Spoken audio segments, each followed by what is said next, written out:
माँ तू सबसे प्यारी है, माँ तू जग में न्यारी है। माँ तू सबसे प्यारी है, माँ तू जग में न्यारी है। अपने आंचल में रखना, अपने आंचल में रखना। हमें वरदानों से भरना। माँ तू सबसे प्यारी है, माँ तू जग में न्यारी है। माँ तू सबसे प्यारी है, माँ तू जग में न्यारी है। पिता, पुत्र और पवित्र आत्मा के नाम पर आमीन। आप सबों को जय यीशु। आज के इस क्लास में हम लोग 2023 में होने वाले उस साधारण सिनड के विषय में मनन चिंतन करेंगे।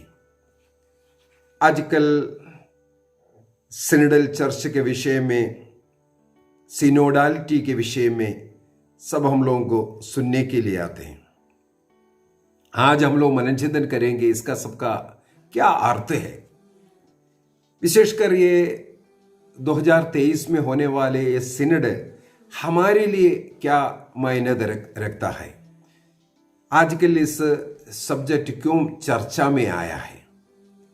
इससे पूर्व में भी कलीसिया में अनेकों बार महासभाएं हुए हैं, सिनड हुए हैं, लेकिन इतना हम लोगों को सुनने के लिए नहीं मिलता, क्योंकि हमारे बिशप लोग जाते हैं, चुने हुए कुछ लोग उसमें भाग लेते थे।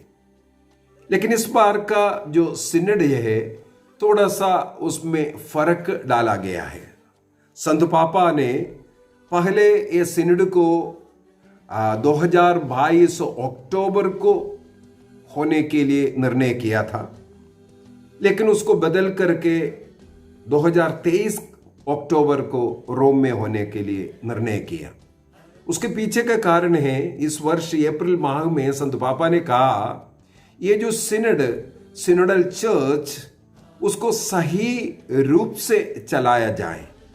केवल बिशप लोग बैठ करके चर्चा करने वाले एक वेदी नहीं, बल्कि कलीसिया के प्रत्येक सदस्य, बपतिस्मा प्राप्त हर व्यक्ति इसमें भाग लेना चाहिए।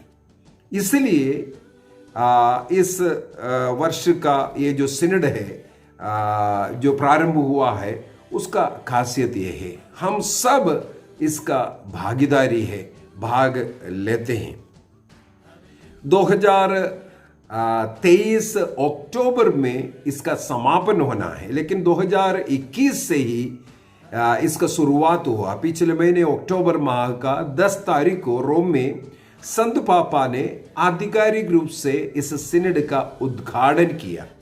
इसके बाद धर्मस्थल के धर्म प्रांतों में अक्टूबर 17 तारीख को हर धर्म प्रांत में उसका उद्घाटन किया गया। अभी धर्म प्रांतीय स्तर चल रहा है। इस धर्म प्रांतीय स्थल में धर्म प्रांत के हर एक पारिश, हर एक संगठन और हर एक व्यक्ति इस सिनड के विषय में चर्चा करना है। हमें जैसे मालूम है, ये सिनड शब्द का मतलब है, यदि हम लोग साधारण रीति से देखेंगे, एक धर्म सभा है। इसको धर्म सभा कहते हैं, लेकिन उसका एक और अर्थ है साथ में चलना। यूनानी शब्द, ये जो सिनड का यूनानी शब्द का एक और अर्थ है साथ में चलना, वॉक टुगेदर। इसलिए सिनोडल चर्च कहते हैं। चर्च स्वभाव से ही वो एक सिनड है।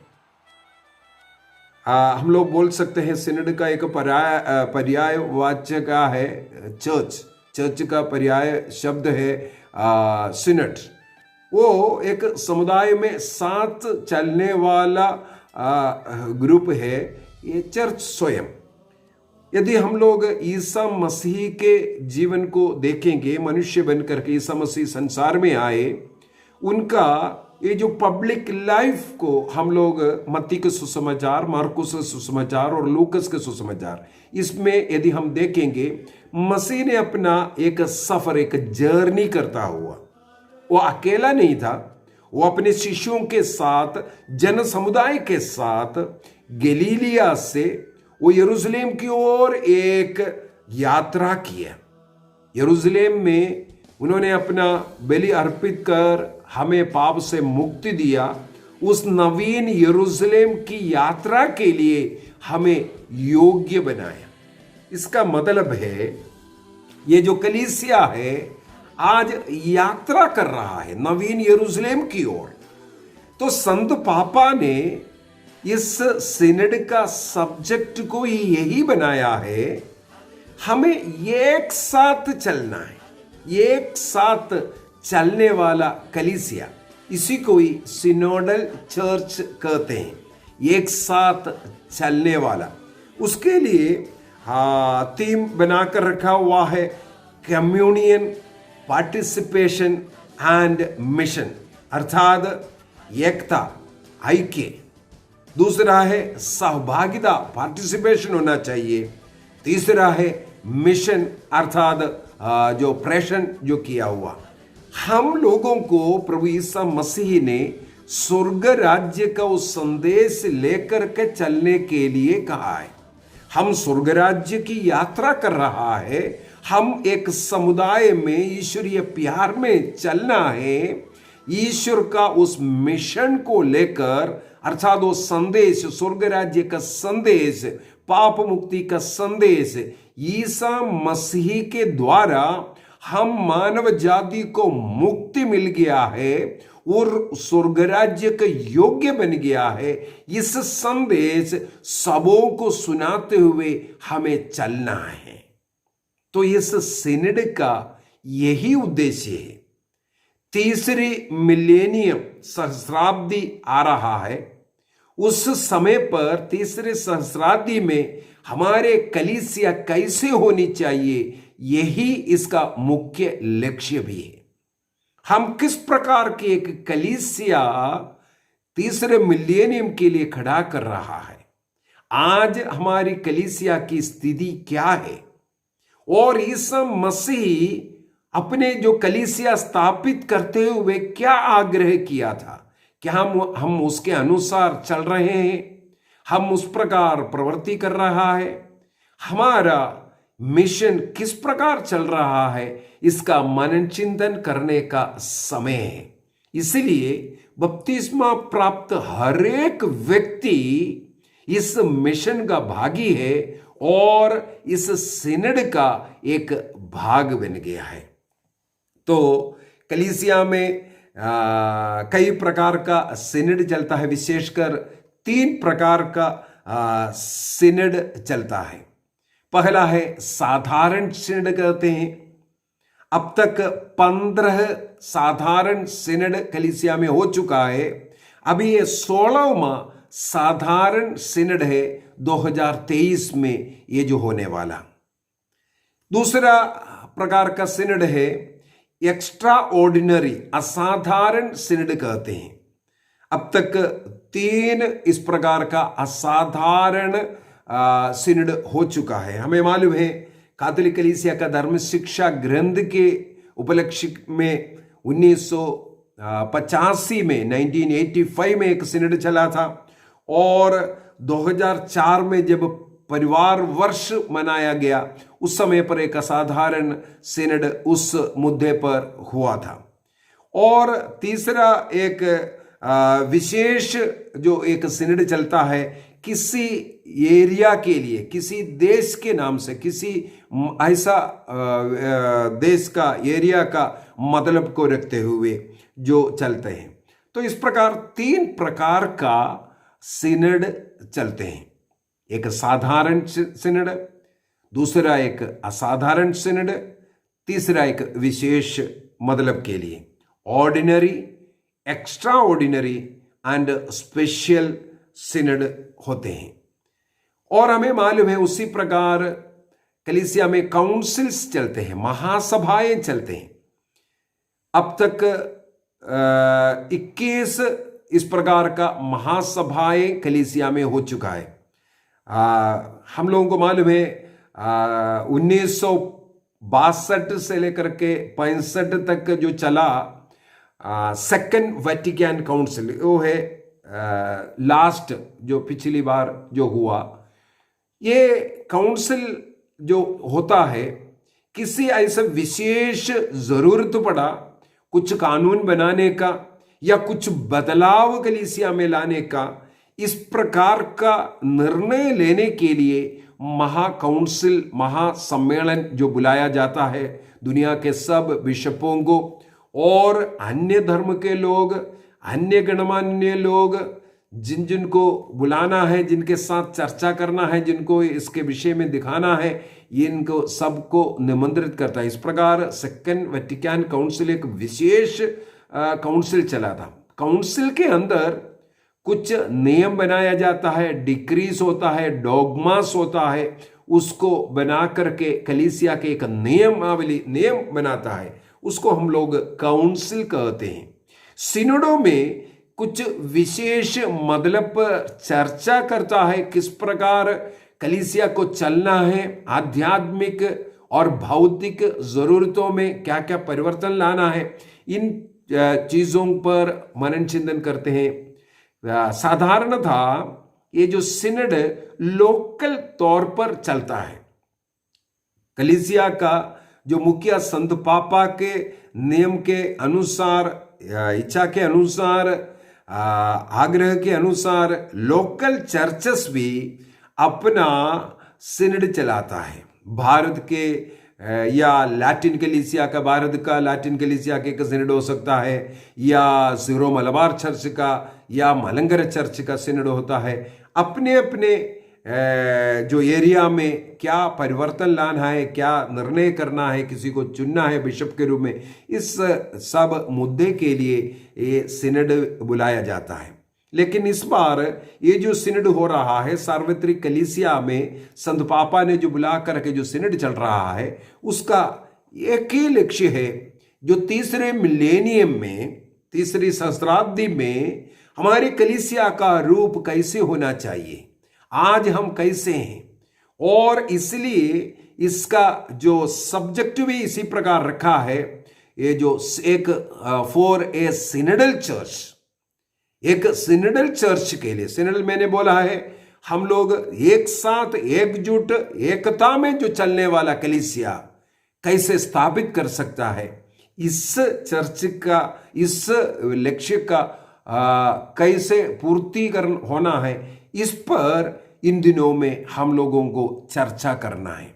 हमें सबसे पहले ये देखना है आज क्या हमारे कलीसिया एक है, क्योंकि मसीह ने केवल एक कलीसिया की स्थापना किया है। क्या आज विश्व में एक ही कलीसिया है? संत पापा के अधीन में, पेत्रुस के अधीन में ईसा मसीह ने उस कलीसिया की स्थापना किया। क्या संसार के सारे कलीसिया संत पापा के अधीन रहते हैं? इस प्रकार जो मुद्दा है हम लोगों को मनन चिंतन करने का समय है। ये 2021 का अक्टूबर से लेकर के 2023 अक्टूबर तक का समय, हमें किस प्रकार एकता लेके आना है, उसके लिए कलीसिया सुझाव भी दिया है। जो सिनडल सेक्रेटरिएट से, सचिवालय, जब एक सिनड चलाना है तुरंत सिनडल एक सेक्रेटरिएट है, उसको संत पापा सूचना देता है।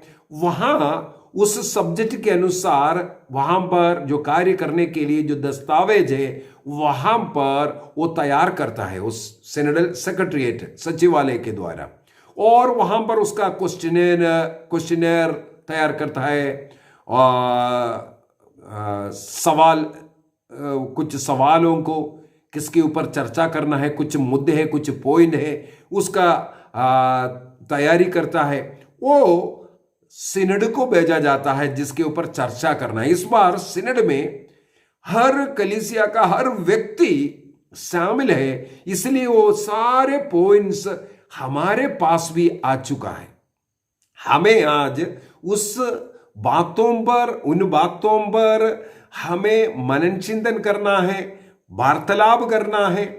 हमारे अंदर क्या कमियां हैं, हमें कैसे चलना चाहिए, कलीसिया एकजुट होकर के कैसे चलना है, आगे बढ़ना है, इस मुद्दे पर हमें अपने स्तर पर चर्चा कर हमें धर्म प्रांत के अध्यक्षों के पास उसको भेजना है। वहां से फिर जो धर्म प्रांत अध्यक्ष लोग इसके बाद अगला स्टेप में उनके सिनेड के अंदर, उनके बैठक के अंदर उसकी चर्चा करके उसके अंदर से पॉइंट बनाता है। और इस प्रकार जो पॉइंट जो बना हुआ है, इसके बाद ये सब जो सिनेडल सेक्रेटरिएट में पहुंचते हैं, ताकि वहां पर जो पॉइंट हर कलीसिया के छोटे स्तर से जो उठ कर के आया है, वो फाइनल सिनेड में उसकी चर्चा की जाना है। किस प्रकार कलीसिया एकजुट हो करके चलाना है। यदि हम लोग इस चर्च का ये जो सिनेड का जो लोगो बना हुआ है, यदि उसको अगर हम देखें, बहुत ही सुंदर एक लोगो बना करके दिया है। वहां पर हम लोग देखते हैं एक जीवन वृक्ष, ट्री ऑफ लाइफ, जिसका शक्ल एक क्रूस के रूप में और कुछ पड़ी लाइन है, उसको देखेगा तो दो हाथ बढ़ाया हुआ जैसे, या एक पवित्र आत्मा का चिन्ह जैसे दिखता है। और दूसरी बात है, उस वृक्ष के सबसे ऊपर हम लोगों को एक गोल सा पवित्र यूक्रिस्ट का चिन्ह सूरज के समान चमकता हुआ वहां पर दिखाया हुआ है। और उसके नीचे, उस वृक्ष के नीचे हम लोगों को ऐसा कुछ छाया चित्र दिखता है, जहां अगर हम गिनती करके देखेंगे वहां पर 15 लोगों का छाया चित्र है। कहा जाता है सारे संसार का जो पूरे यूनिवर्सल जो लोग हैं, उनका वो प्रतीक चिन्ह है। 15 कलरों में पूरे संसार के लोगों को उसके अंदर दर्शाया है। कलीसिया साधारणतः हमारे मन में कलीसिया का मुखिया संत पापा के नीचे बिशप लोग, कार्डिनल लोग, पुरोहित लोग, इसके बाद हम लोग लेमन, इस प्रकार का एक विचार हमारे मन में है। लेकिन यहां पर दिखाया है जो कलीसिया साथ चल रहा है, वो संत पापा आगे आगे नहीं चल रहे, उनके पीछे पीछे नहीं चल रहा है। जो बिशप को, जो संत पापा, जो बिशप, जो प्रीस्ट, जो नन, जो धर्मबहन, जिनको भी दिखाया है, उसके अंदर लोगों के बीच में, लोगों में एक बन करके वो भी चल रहा है। कलीसिया का सही चेहरा यही है, लोगों के साथ चलने वाला हमारे गडरिया लोग, लोगों को सही मार्ग दिखाने के लिए उनके साथ रहने वाला, उनके बीच में रह करके उन्हें उत्तेजित करने वाला हमारे गडरिया लोग यहां पर हम लोग देखते हैं। इसके अंदर छोटा सा एक बच्चा किसी के कंधे पर रखा हुआ, इसका मतलब छोटा बच्चे भी इस सिनेड के अंदर शामिल है। और बीमार लोग, व्हील चेयर में चलने वाले लोग, फादर सिस्टर लोग, बिशप लोग, सब इसमें सम्मिलित है, सब मिलकर के चल रहा है, वॉकिंग टुगेदर। इसलिए तो सिनोडल इसको कहते हैं, एक साथ मिलकर के चलना।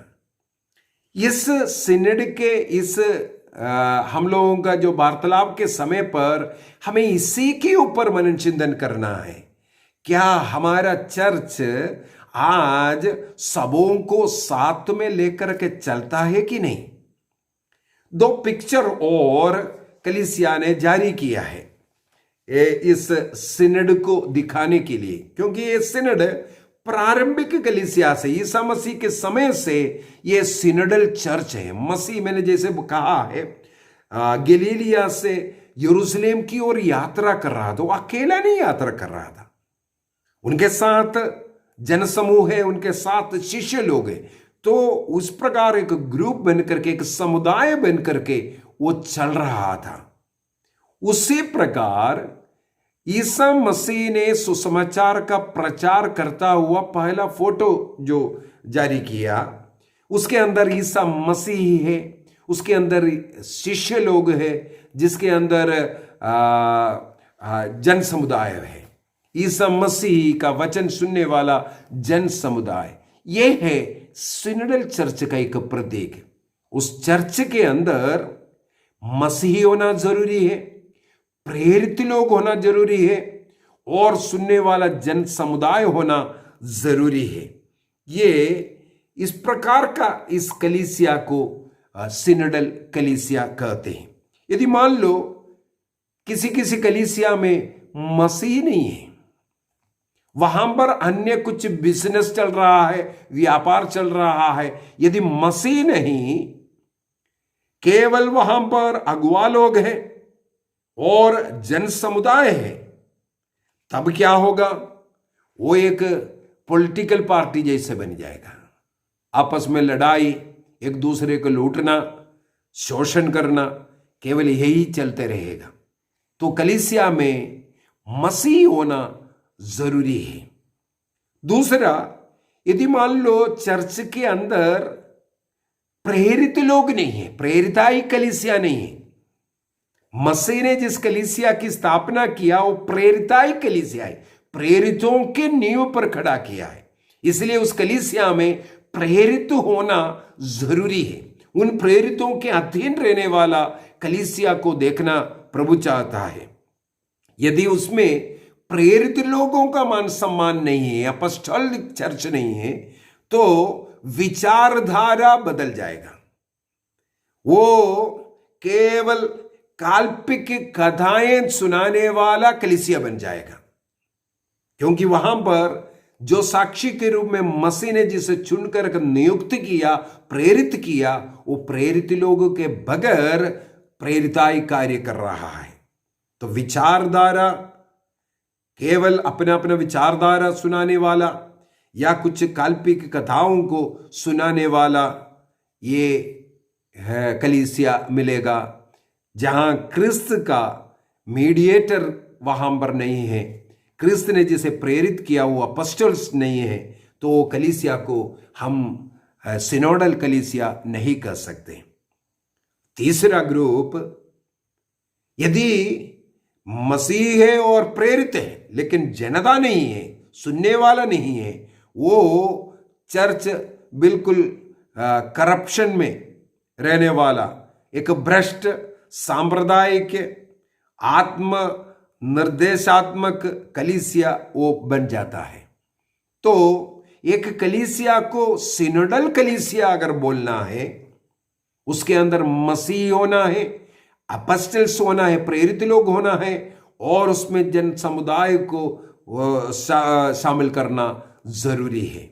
तो इस प्रकार का एक फोटो को इसलिए कलीसिया ने जारी कर करके हमें एक उदाहरण बताया। दूसरा फोटो पेत्रुस और कर्नेलियुस को दिखाता हुआ एक फोटो है। हमें मालूम है प्रेरित चरित्र उसके अध्याय 10 के अंदर कर्नेलियुस के विषय में लिखा हुआ है। वो एक यहूदी नहीं था, गैर यहूदी व्यक्ति था। गैर यहूदी इसका मतलब बेखतना व्यक्ति, लेकिन उसके विषय में प्रेरित चरित्र अध्याय 10 में, एक्ट्स चैप्टर 10 में लिखा हुआ है, वो एक ईश्वर भक्ति व्यक्ति था।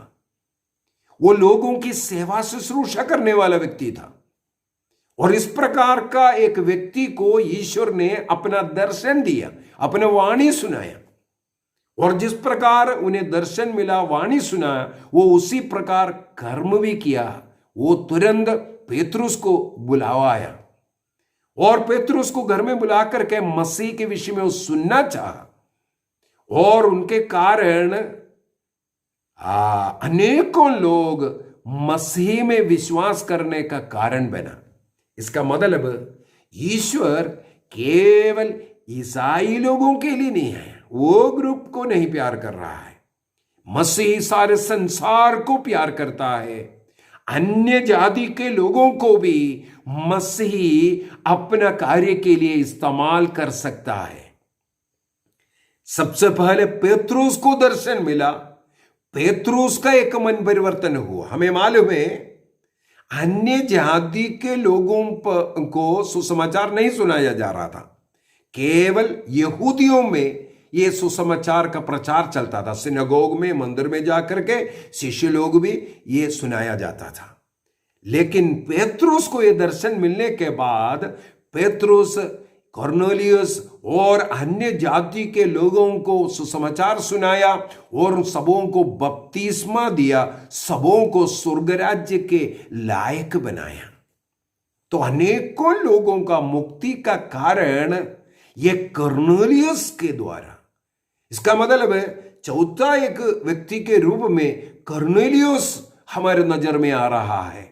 सिनडल चर्च इस प्रकार का कॉर्नेलियस को भी साथ में लेने के लिए आग्रह करता है। केवल मेरे कलीसिया के लोगों को नहीं सुनना, बल्कि अन्य लोगों के लिए भी कान ओपन करके देना है, खुला रखना है, हृदय को खोलना है, उनको सुनना है और उनको सुनाना भी है।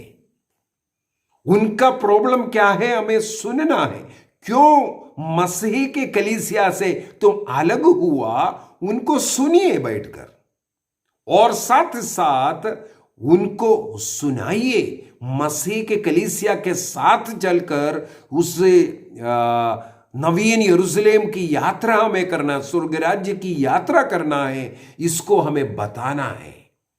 इस वर्ष हमें यही करना है। हमारे चर्च के अंदर जो विकटित कई लोग होगा, चर्च आते नहीं है, प्रार्थना में नहीं आता है, कई लोग ऐसे भटके हुए लोग मिलेगा। इन लोगों को हमें सुनना है, उनका प्रॉब्लम क्या है, उन्हें किस प्रकार हम कलीसिया में हमारे साथ लेकर के चल सकता है, इसके ऊपर हमें मनन चिंतन करना है, उसके लिए कार्य करना है। यही पॉइंट हमें चर्चा करना है। अन्य गैर कैथोलिक कलीसिया के साथ हमें चर्चा करना है, उनका प्रॉब्लम क्या है, मसीह के कलीसिया से जुड़ने के लिए क्या बाधाएं हो रहा है, क्यों अलग है, उनको सुनना है और धैर्य के साथ हमारा पक्ष उनके सामने रखना है। यह संवाद का समय होना चाहिए, केवल ईसाई लोगों के साथ नहीं, गैर ईसाई लोगों को भी, उनसे भी हमें चर्चा करना है। ईसा मसीह को अपने मुक्तिदाता के रूप में स्वीकार कर स्वर्ग राज्य की योग्यता प्राप्त करने में, मुक्ति प्राप्त करने में आपको कौन सा रुकावट है, क्या चीज बाधाएं है, हमें उनको सुनना है, उनसे हमें बताना है। इस प्रकार अगला जो तीसरी सहस्राब्दी में एक नई कलीसिया, मसीह ने जिस कलीसिया की स्थापना किया, जिस लक्ष्य लेकर सारे संसार को इसके द्वारा मुक्ति मिल जाए, इस कलीसिया का सदस्य बनकर रहकर स्वर्ग राज्य की यात्रा करे, इस एकता में एकजुट होकर के चलना, इसी सिनड का लक्ष्य यही है। तो हमें सारे संसार में इस स्वर्ग राज्य के इस रास्ता में लेकर के जाना है। यदि हम लोग सिनड के विषय में जैसे मनन चिंतन करेंगे, अगला एक शब्द है, एक नवीन पंथ के रूप में रास्ते में चलने वाले, एक नई रास्ता पकड़ करके चलने वाले लोगों के रूप में अपना प्रेरित चरित्र के अंदर कई जगह पर यह लिखा हुआ मिलेगा। प्रेरित चरित्र अध्याय 9 वाक्य 2, Acts chapter 9 verse 2, Acts chapter 19 verse 9, प्रेरित चरित्र अध्याय 19 वाक्य 9 एवं 23 में भी लिखा हुआ है। एक्ट्स चैप्टर 22 वर्स 4, प्रेरित चरित्र अध्याय 22 वाक्य 4, अध्याय 24 वाक्य 14 एवं 22 में, एक्ट्स चैप्टर 24 वर्स 14 एंड 22। यहां पर सब में इस क्रिस्तीय समुदाय को एक नया पंथ के रूप में, एक रास्ता, एक वे, एक जीवनचर्या उनका अलग अलग रीति से जीने वाला लोगों के रूप में दर्शाया है। वो है प्रेम की जीवन जीने वाला, दूसरों को क्षमा करने वाला, सहन करने वाला, दूसरों के साथ मेल मिलाप में रहने वाला। इस रीति में आदिम कलीसिया को बुलाता था, क्रिश्चियन करके नहीं, एक नवीन पंथ के लोग ये बुलाता था, नवीन जीवन रीति अपनाने वाला। हमें इन दिनों में यही कोशिश करना है। अन्य लोगों के बीच में हम अलग दिखना चाहिए। हमारा प्यार, सहन, क्षमा, दूसरों के लिए सेवा भाव, यह सब हमारा अलग दिखना चाहिए। तभी हम लोग ये बोल सकता है हम एक सिनोडल चर्च है। Synodal church means walking together. घर में सब मिल करके प्रार्थना करना, सब मिल करके स्वर्ग राज्य की उस यात्रा करना। और हमारे छोटी छोटी जो प्रार्थना ग्रुप एकजुट होकर, एक मन होकर के रहने वाला, अन्य लोगों को उसमें शामिल कर लेकर के जाने वाला। हमारे लोकल चर्च इसी प्रकार एकजुट होकर, एक मन होकर, एक हृदय होकर के प्रार्थना करने वाला और चलने वाला, उस स्वर्ग राज्य के लक्ष्य लेकर के। तो वहां पर प्यार की जरूरत है। एक पूर्व में एक क्लास में मैंने कहा ये चर्च का क्या जरूरत है। कई लोग बोलते चर्च जाने की जरूरत नहीं है, घर में भी बैठकर प्रार्थना करो। ये चर्च क्या है? यही तो है। जब एक समुदाय इकट्ठा होता है वहां पर केवल प्यार दिखता है। अकेला एक व्यक्ति बैठ करके प्रार्थना करेगा, मैंने इसलिए बार बार बोल करके दे रहा हूं, उतना कृपा नहीं। जब ग्रुप में पारिवारिक प्रार्थना का इसका मतलब यही हो गया, परिवार के सब लोग एक हृदय होकर वो प्यार को दर्शाते हुए उस प्रेम में रह करके प्रभु की स्तुति करता है। और उसी प्रकार कलीसिया अनेकों घर से लोग आकर के एक हृदय होकर के रह रहा है, एक हृदय होकर के प्रभु की स्तुति कर रहा है। इसलिए वो प्रार्थना शक्तिशाली प्रार्थना है। इसलिए कलीसिया की प्रार्थना शक्तिशाली प्रार्थना, एक कलीसिया से जुड़कर रहने के लिए भी इसलिए कहते हैं। तो कलीसिया का एक नया चेहरा हमें आगे दिखाना है। सबों के साथ मिलकर के चलने वाला, सबों को प्यार करने वाला। पवित्र आत्मा कलीसिया को संचालित करता है। इसका मतलब है हर एक व्यक्ति में पवित्र आत्मा आकर के कुछ न कुछ प्रेरणा देता है।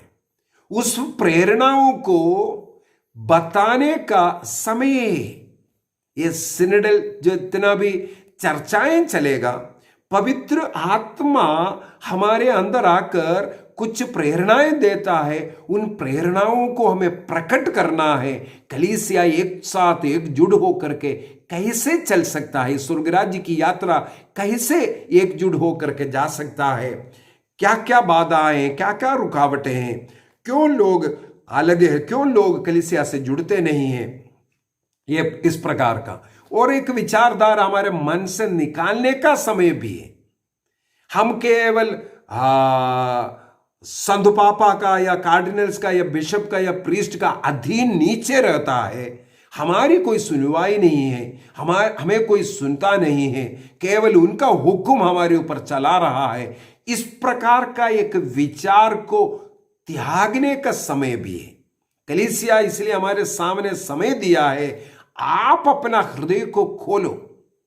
और कलीसिया का ये जो दस्तावेज आया है उसके अंदर मैंने पढ़ा, संत पापा ने बपतिस्मा के समय पर जो पवित्र आत्मा स्वीकार किया, या पुरोहिताय के समय पर, या बिशप बनकर जो पवित्र आत्मा उन्हें मिला है, वही पवित्र आत्मा आज मुझ में भी है। मुझे भी पवित्र आत्मा बपतिस्मा के समय पर वही आत्मा मिला है। तो वही आत्मा मुझे भी चला रहा है, वही आत्मा संत पापा को भी चला रहा है। इसलिए ये सिनोडल चर्च वॉकिंग टूगेदर, एक साथ चलने का बीचों बीच में उन्हें दिखाने का कारण है। आप में और मुझ में, हमारे कलीसिया के अगुवा लोग, हर एक में एक ही आत्मा है। वो परस्पर विरोधी नहीं है, लड़ाई करने वाला नहीं होना चाहिए। इसलिए इस सिनड का मुख्य ये उद्देश्य है, एक साथ चलना। यदि पिछले दिनों में किसी को कोई चोट लगा है, कोई इस प्रकार कलीसिया द्वारा दुखित है, कुछ चिंतित है, उनका वो चोटों को सुखाने का, उन घावों पर पट्टी बांधने का समय भी है। ये रिश्तों को मजबूत बनाने का समय है और कलीसिया के साथ अधिक जुड़ने का, और कलीसिया से जुड़ करके ये मेरा कलीसिया है ये बोलने का समय है। तुम्हारा कलीसिया, ये शब्द हमारे मुंह से कभी नहीं निकलना है, मेरे कलीसिया, क्योंकि मसीह ने एक कलीसिया की स्थापना किया, वो मेरा कलीसिया है। मेरे कलीसिया में जो कमियां दिख रहा है उसे मुझे बताना है, उसको सुधारने का निर्णय करना है, उसको हमें टॉप लेवल तक पहुंचाना है, सिनड तक पहुंचाना है। किस प्रकार हम तीसरी मिलेनियम में आने वाले पीढ़ी के लिए ऐसा एक सशक्त कलीसिया का निर्माण कर सकता है, इस पर हमें मनन चिंतन करने का समय है। तो हम मिलकर के इस यात्री कलीसिया का भाग बनकर कलीसिया का और शक्ति सामर्थ्य से आगे बढ़ाने का, और मसीह का वो संदेश, स्वर्ग राज्य का वो संदेश, प्रेम का वो संदेश हम वाहक बन करके इस समुदाय के साथ, इस कलीसिया के साथ जुड़ करके हमें आगे बढ़ना है। आइए हम अपनी आंखों को बंद करें और एक निर्णय करें। मैं भी मेरे ईसा मसीह ने जिस कलीसिया का स्थापना किया उसका एक सदस्य हूं। मुझे भी कलीसिया में उतना ही स्थान, मान, सम्मान है जितना अन्य लोगों को, अधिकारी लोगों को। इस सिनड के वर्ष में हमें सबों के साथ मिलकर के चलने का निर्णय करना है, वार्तालाप करना है, दूसरों को सुनना है और धैर्य के साथ जो गलती है उसका खंडन करना है और जो सच्चाई है उसको बताना है। दूसरों को सुनने का कान होना चाहिए, एक हृदय होना चाहिए, क्षमा के साथ, पूर्वी अनुमान लगा करके नहीं, बल्कि विनम्र स्वभाव के साथ दूसरों को सुनना, दूसरों को समझना, इसके लिए एक हृदय होना हमें प्रयत्न करना है। जो कोई कलीसिया से बाहर है, मसीह को अपने मुक्तिदाता स्वीकार नहीं किया है, उन्हें भी हमें अब साथ लेकर के चलना है। हम स्वर्ग की यात्रा कर रहा है। इस संसार की इस यात्री कलीसिया स्वर्ग की ओर हमें लेके जा रहा है और हमें इस कलीसिया को और मजबूत बनाने के लिए, एकता में लेके जाने के लिए हमें प्रयत्न करना है, हमें निर्णय करना है। इस ऐक्य, एकता बनने के लिए, कम्युनियन होने के लिए हमें प्रयत्न करना है। और मेरा पूरा पूरा पार्टिसिपेशन अर्थात सहभागिता होगा प्रभु यीशु मसीह के इस मिशन को आगे बढ़ाने के लिए। मुझे प्रभु ने इस कार्य सौंपा है, उसको हमें स्वीकार करना है। निर्णय कीजिए। पिता, पुत्र और पवित्र आत्मा के नाम पर आमीन। आप सबों को जय यीशु।